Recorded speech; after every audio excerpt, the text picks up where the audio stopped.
ಇಡೀ ರಾಜ್ಯಾದ್ಯಂತ ಗ್ರಾಮ ಆಡಳಿತಾಧಿಕಾರಿಗಳು ಅನಿರ್ದಿಷ್ಟಾವಧಿ ಮುಷ್ಕರವನ್ನು ಪ್ರಾರಂಭ ಮಾಡಿದ್ದಾರೆ. ಈಗಾಗಲೇ ಜಿಲ್ಲಾ ಕೇಂದ್ರದಲ್ಲಿ ಮೊದಲನೇ ಹಂತದ ಒಂದು ಹೋರಾಟವನ್ನು ಮಾಡಿದರು. ಆ ಸಂದರ್ಭದಲ್ಲಿ ಕಂದಾಯ ಸಚಿವರು ಮತ್ತು ಸರ್ಕಾರ ಅವರ ಬೇಡಿಕೆಯನ್ನು ಸಾಧ್ಯ ಆದಷ್ಟು ಈಡೇರಿಸುವಂಥ ಒಂದು ವಾಗ್ದಾನವನ್ನು ನೀಡಿತ್ತು. ಆದರೂ ಇಲ್ಲಿಯವರೆಗೆ ಯಾವುದೇ ಬೇಡಿಕೆಯನ್ನು ಈಡೇರಿಸದೇ ಇರೋ ಕಾರಣ ಎರಡನೇ ಹಂತದಲ್ಲಿ ನಿನ್ನೆಯಿಂದ ಅನಿರ್ದಿಷ್ಟಾವಧಿ ಮುಷ್ಕರವನ್ನು ಪ್ರಾರಂಭ ಮಾಡಿದ್ದಾರೆ. ಬಹುಶಃ ಸರ್ಕಾರ ಮಾನ್ಯ ಜಿಲ್ಲಾಧಿಕಾರಿಗಳ ಮೂಲಕ ಒಂದು ಒತ್ತಾಯವನ್ನು ವಿನಂತಿಯನ್ನು ನಾನು ಮಾಡಲಿಕ್ಕೆ ಬಯಸ್ತೇನೆ.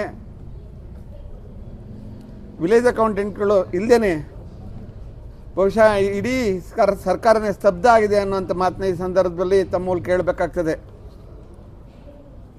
ಏನು ಕೇಂದ್ರ ಸ್ಥಾನದಲ್ಲಿ ಕೆಲಸ ಮಾಡೋಂಥ ನೌಕರರಿಗೂ ಗ್ರಾಮೀಣ ಪ್ರದೇಶದಲ್ಲಿ ಕೆಲಸ ಮಾಡೋಂಥ ನೌಕರರಿಗೂ ಅಜಗಜಾಂತರ ವ್ಯತ್ಯಾಸ ಇದೆ. ಬಹುಶಃ ಇಲ್ಲಿ ನೋಡಿ 65 ಜನ ಇಲ್ಲಿ ಧರಣಿ ಕೂತಿದ್ದಾರೆ, 35 ಜನ ಹೆಣ್ಮಕ್ಳಿದ್ದಾರೆ, 30 ಜನ ಗಂಡು ಮಕ್ಕಳಿದ್ದಾರೆ. ಬಹುಶಃ ಅವರ ಪರಿಸ್ಥಿತಿಯನ್ನು ಅವರ ಕಷ್ಟವನ್ನು ಅರ್ಥ ಮಾಡ್ಕೊಳ್ಳೋ ಅಂಥ ಗೋಜಿಗೆ ಜಿಲ್ಲಾಡಳಿತನೂ ಹೋಗೋದಿಲ್ಲ, ಸರ್ಕಾರನೂ ಹೋಗೋದಿಲ್ಲ. ಅವರ ಅನೇಕ ಬೇಡಿಕೆಗಳನ್ನು ಇಲ್ಲಿ ಪ್ರಸ್ತಾಪ ಮಾಡಿದ್ದಾರೆ. ಒಂದು, ಆಯಾ ಕೇಂದ್ರ ಸ್ಥಾನದಲ್ಲಿ ಒಂದು ಸುಸಜ್ಜಿತವಾದ ಕೊಠಡಿ ಇರಬೇಕು, ಅದಕ್ಕೆ ಕಂಪ್ಯೂಟರ್ ಇರಬೇಕು, ಉತ್ತಮವಾದಂಥ ಮೊಬೈಲ್ ವ್ಯವಸ್ಥೆಯನ್ನು ಮಾಡಿಕೊಡಬೇಕು ಅನ್ನೋಂಥ ಒತ್ತಾಯವೂ ಇದರಲ್ಲಿದೆ. ಮತ್ತು ಏನು ಈಗಾಗಲೇ 65 ಸರ್ಕಲ್ ಇರ್ಬೋದು ಬಹುಶಃ ಈ ತಾಲೂಕಿನಿಂದ ನಾನಾದರೂ ಭಾವಿಸ್ತೇನೆ, 62 ಆ 62 ಸರ್ಕಲ್ಗಳು ಬಹಳ ವಿಶಾಲವಾಗಿದ್ದು ಅವರು ಕೆಲಸ ಮಾಡಲಿಕ್ಕೆ ಸಾಧ್ಯ ಆಗಿಲ್ಲ. ಆ ಸರ್ಕಲ್ಗಳು ಜಾಸ್ತಿ ಆಗಬೇಕು, ಅವರಿಗೆ ಬಡ್ತಿಯನ್ನು ನೀಡಬೇಕು ಮತ್ತು ಅವ್ರ ಮೂಲಭೂತ ಸೌಕರ್ಯವನ್ನು ಒದಗಿಸಬೇಕು ಅನ್ನೋಂಥ ಬೇಡಿಕೆ ನಿಜವಾಗ್ಲೂ ಸಮಂಜಸವಾಗಿದೆ. ಮುಂದುವರೆದು ಈಗ ನಾನೇ ನೋಡಿದ್ದೀನಿ ಅನೇಕ ಬಾರಿ ನಮ್ಮ ತಾಲೂಕು ಆಫೀಸಲ್ಲೇ 8 ಗಂಟೆಗೆ ಬಂದರೂ ಹೆಣ್ಮಕ್ಳು ಒಬ್ಬರೇ ಹೋಗ್ತಿರ್ತಾರೆ. ಬಹುಶಃ ಅವ್ರಿಗೆ ಆ ಸಂದರ್ಭದಲ್ಲಿ ರಕ್ಷಣೆ ಇಲ್ಲ. ಹಾಗಾಗಿ ಏನು 5:30 ಅಥವಾ 6 ಗಂಟೆ ಮಧ್ಯೆ ಅವ್ರ ಕೆಲಸ ಮುಗಿತೈತೆ. ಯಾವುದೇ ಕಾರಣಕ್ಕೆ ಹೆಣ್ಮಕ್ಳನ್ನ ಕಚೇರಿಯಲ್ಲಿ ಕೂತು ಕೆಲಸ ಮಾಡೋಂಥ ಸಂಸ್ಕೃತಿ ಮೊದಲು ಕೈ ಬಿಡಬೇಕು. ಈ ಪರಿಸ್ಥಿತಿಯ ಸರ್ಕಾರದ ಗಮನಕ್ಕೆ ಇದೆಯೋ ಇಲ್ವೋ ನನಗಾದ್ರೂ ಗೊತ್ತಿಲ್ಲ. ಈ ಜಿಲ್ಲಾಧಿಕಾರಿಗಳಲ್ಲಿ ಒಂದು ಒತ್ತಾಯವನ್ನು ವಿನಂತಿಯನ್ನು ತಮ್ಮ ಮೂಲಕ ಮಾಡಲಿಕ್ಕೆ ಬಯಸ್ತೇನೆ. ತಾವು ದಯಮಾಡಿ ಆ ಹೆಣ್ಮಕ್ಳು ಏನಿದ್ದಾರೆ ಅವರಿಗೆ ಸಂಜೆ 5:30 ಆದ ತಕ್ಷಣ ಅವ್ರ ಮನೆಗೆ ಹೋಗಲಿಕ್ಕೆ ಅವಕಾಶ ಮಾಡಿಕೊಡ್ಬೇಕು ಅನ್ನೋಂಥ ಒತ್ತಾಯವನ್ನು ಮಾಡೋದ್ರ ಜೊತೆಗೆ ಅವಶ್ಯಕತೆ ಇದ್ದರೆ ಶನಿವಾರನೋ ಮತ್ತು ಸೆಕೆಂಡ್ ಸಾಟರ್ಡೆ ಇದ್ದಂಥದ್ದು ಭಾನುವಾರನೋ ಕೆಲಸ ಮಾಡಿಸ್ಕೊಳ್ಳಿ. ಈ ರೀತಿಯ ಅವ್ರ ಮೇಲೆ ದೌರ್ಜನ್ಯವನ್ನು, ಒತ್ತಾಯವನ್ನು, ಮಾನಸಿಕ ಸ್ಥೈರ್ಯವನ್ನು ಕುಂಗಿಸುವಂಥ ಕೆಲಸ ಮಾಡಬಾರ್ದು. ಅವ್ರು ಇಲ್ಲದೆ ಯಾವುದೇ ಕೆಲಸ ಆಗಲಿಕ್ಕೆ ಸಾಧ್ಯ ಇಲ್ಲ. ಬಹುಶಃ ನಿನ್ನೆಯಿಂದ ನೋಡಿದರೆ ಇಲ್ಲಿ ಯಾರೂ ಜನನೇ ಇಲ್ಲ. ಯಾಕಿಲ್ಲ ಅಂದರೆ ಅವರಿಲ್ಲ, ಕೆಲಸ ಇಲ್ಲ, ಸರ್ಕಾರ ಇಲ್ಲ. ಹಾಗಾಗಿ ಸಂಪೂರ್ಣವಾಗಿರೋದಂಥ ಈ ಏನು ಸ್ತಬ್ಧ ಆಗಿದೆ, ಇದು ಇವರು ಬೇಡಿಕೆ ಈಡೇರಬೇಕು. ಸ್ತಬ್ಧ ಆಗಿರ್ತಕ್ಕಂಥ ಆಡಳಿತ ಪುನಃ ಸ್ಥಾಪನೆ ಆಗಬೇಕು. ಆ ಮೂಲಕ ಈ ರಾಜ್ಯದ ಮನೆ ಕಂದಾಯ ಸಚಿವರು ಭಾಳ ಕ್ರಿಯಾಶೀಲರಿದ್ದಾರೆ.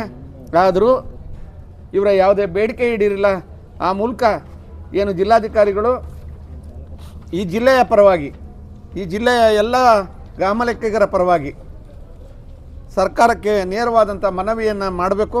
ಅವರ ಬೇಡಿಕೆಯನ್ನು ಈಡೇರಿಸಲಿಕ್ಕೆ ಕ್ರಮ ಕೈಗೊಳ್ಳಬೇಕು ಅನ್ನೋಂಥ ಮತ್ತೊಂದು ಒತ್ತಾಯವನ್ನು ಮಾಡ್ತಾ, ಬಹುಶಃ ಏನಿಲ್ಲಿ ಧರಣಿ ಕೂತಿದ್ದಾರೆ ಆ ಎಲ್ಲ ಧರಣಿ ನಿರತ ನೌಕರರಿಗೆ ನಾವು ತಾಲೂಕಿನ JDSನ ಪರವಾಗಿ ಅವರಿಗೆ ಸಂಪೂರ್ಣವಾದಂಥ ಸಹಕಾರವನ್ನು ಮತ್ತು ಬೆಂಬಲವನ್ನು ವ್ಯಕ್ತಪಡಿಸಲಿಕ್ಕೆ ಇವತ್ತು ನಾವೆಲ್ಲ ಇಲ್ಲಿ ಬಂದಿದ್ದೇವೆ ಅನ್ನೋಂಥ ಮಾತನ್ನ ಹೇಳ್ತಾ, ಎಂಥದೇ ಸಂದರ್ಭದಲ್ಲಿ ಅವರು ಯಾವಾಗ ಕರೆದರೂ ಬಹುಶಃ ನಾವು ಅವ್ರ ಜೊತೆ ಇರ್ತೀವಿ ಅನ್ನೋಂಥ ಮಾತನ್ನ ಈ ಸಂದರ್ಭದಲ್ಲಿ ಹೇಳಲಿಕ್ಕೆ ಬಯಸ್ತೇನೆ.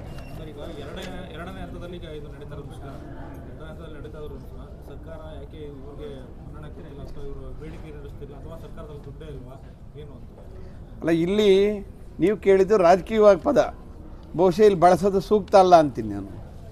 ಯಾಕೆ ನಾನು ಅದನ್ನು ಹೇಳಕ್ಕೆ ಹೊರಟ್ರೆ ಪಾಪ ಕೆಲವು ಇರಿಸ್ಮರ್ಸಾಗೋ ಸಾಧ್ಯತೆ ಇರೋದ್ರಿಂದ ಅದು ಹೇಳೋದು ಸರಿಯಲ್ಲ.